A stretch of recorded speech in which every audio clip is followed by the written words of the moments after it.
Kampung narkoba terkenal tak tersentuh, diobrak-abrik di era Prabowo.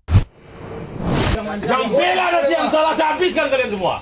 Masyarakat di sini mendukung saya. AKP Martadius geram usai dihadang sejumlah orang di Pasar Gaung, Padang saat pengungkapan kasus narkoba. Setibanya di Pasar Gaung, AKP Martadius mendapat hadangan warga saat hendak mengusut kasus narkoba sehingga tersulut emosi.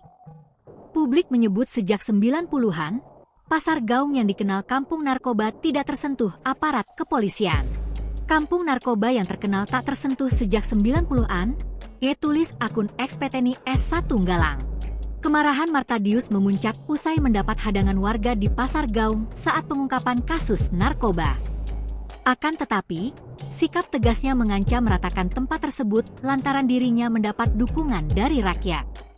Ngajak ribut kalian, saya ratakan, saya didukung rakyat, masyarakat di sini mendukung saya, ujar AKP Martadius.